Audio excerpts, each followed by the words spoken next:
ಈ ದೇಶದ ಗಾಳಿ ಸೇವನೆ ಮಾಡಿ ಯಾರೋ ಯಾವುದೋ ದೇಶ ಸತ್ರಿ ಅಳುವುದು ಅದು ದೇಶದ್ರೋಹ ಮತ್ತು ಈ ದೇಶಕ್ಕೇ ಒಂದು ರೀತಿ ಮೋಸ ಮಾಡೋದಂಗೆ. ಶೋಕಾಚರಣೆ ಮಾಡ್ತಾ ಇದ್ದಾರೆ, ಪ್ರತಿಭಟನೆ ಮಾಡ್ತಾ ಇದ್ದಾರೆ, ವಿಜಯಪುರದಲ್ಲಿ ಪ್ರತಿಭಟನೆ ಮಾಡ್ತಾ ಇದ್ದಾರೆ. ಅದೇ ಮಾಡೋರು ಅವ್ರು ಯಾರೋ ಗೊತ್ತಾಯ್ತಲ್ಲ.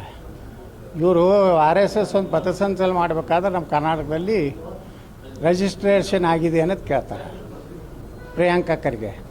ಈಗ ಇವರು ಅಳುವುದಕ್ಕೆ ಮತ್ತು ಆ ದೇಶದ ನಾಯಕನ ಚೀಲಗಳಾಗಲಿಕ್ಕೆ ಯಾವುದಾದ್ರೂ ರಿಜಿಸ್ಟ್ರೇಷನ್ ಎಲ್ಲಾದರೂ ಮಾಡ್ಯಾರನೋ, ಇರಾಣದಾಗ ಮಾಡ್ಯಾರೋ, UAದಾಗ ಮಾಡ್ಯಾರೋ. ಈಗ ಪ್ರಿಯಾಂಕಾ ಖರ್ಗೆ ಸಿದ್ದರಾಮಯ್ಯ ಹೇಳಬೇಕು ದೇಶದ ರಾಜ್ಯದ ಜನರಿಗೆ, ಅವರು ಸ್ಟ್ರೈಕ್ ಮಾಡೋದು, ಅಶಾಂತಿ ಗಲಭೆ ಎಬ್ಬಿಸೋದು ಇದನ್ನು ಭಾರತದಲ್ಲಿ ಮಾಡಬಾರ್ದು. ಮಾಡಿದ್ರೆ ಅವ್ರ ಮ್ಯಾಗೆ ಆ್ಯಕ್ಷನ್ ಗುಂಡಿನ ಒಂದು ದಾಳಿ ಮಾಡಿ ಮುಗಿಸ್ಬೇಕಷ್ಟೇ. ಅವರೆಲ್ಲ ದೇಶದ್ರೋಹಿಗಳೇ ಹೊರತು ಅವರು ದೇಶ ಪ್ರೇಮಿಗಳಲ್ಲ. ಭಾರತಕ್ಕೆ ಅನ್ಯಾಯ ಆದಾಗ ಪಾಕಿಸ್ತಾನ ಭಾರತದ ಮೇಲೆ ದಾಳಿ ಮಾಡಿದಾಗ ಪಾಕಿಸ್ತಾನ ವಿರುದ್ಧ ಗೆದ್ದಾಗ ಇವರು ಸಂತೋಷಿರೋದಿಲ್ಲ. ಈಗ ಭಾಳ ದುಃಖ ಆಗಿದೆ, ಪಾಪ ಕಣ್ಣೀರು ಹಾಕ್ತಾಯಿದ್ದಾರೆ.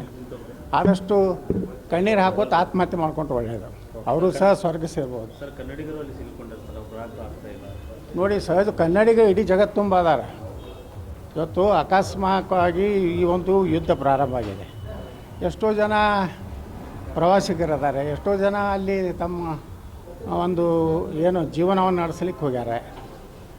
ಈಗಾಗಲೇ ಭಾರತ ಸರ್ಕಾರನೂ ಎಲ್ಲ ಕಡೆ ಅಲರ್ಟ್ ಮಾಡಿದೆ. ನಮ್ಮದು UAE ಜೊತೆಗೆ ಒಳ್ಳೆಯ ಸಂಬಂಧ ಇದೆ, ದುಬೈ ಜೋಡ ಒಳ್ಳೆಯ ಸಂಬಂಧ ಇದೆ, ಸೌದಿ ಅರೇಬಿಯಾ ಜೋಡ ಸಂಬಂಧ ಇದೆ.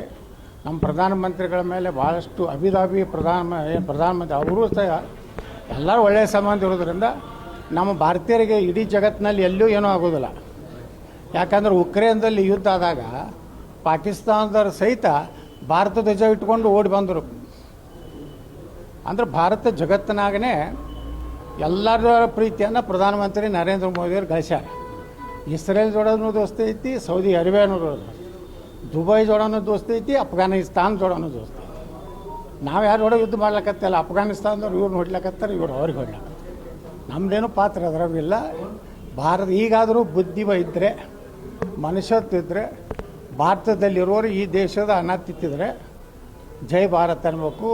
ಪಾಕಿಸ್ತಾನ ಜಿಂದಾಬಾದನ್ನು ತಾಯ್ಗಂಡರಿಗೆ ಹೊಡಿಬೇಕು. ನಾನು ಆಗ್ರಹ.